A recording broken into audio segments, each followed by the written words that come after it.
to those of you who are having to hear this twice. But anyway, it's a little poem and a toast to my beloved sister. Okay.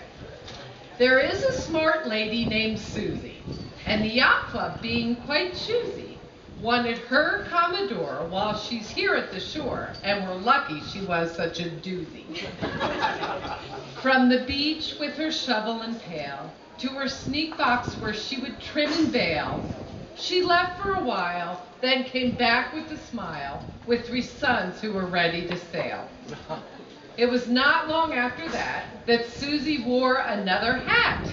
Junior sailing she did run, and with the Pillings had fun. More great friends became Julie, Louise, and Tat. For 3 years you have given a ton, meetings, calendars, parties, and fun. With Dad looking down from above, you give back to a place that you love. And with all of our hearts, you have won. So tonight we would like to thank the lady who holds highest rank. Our dear Commodore has performed quite a chore. Lift your glasses and give them a clink.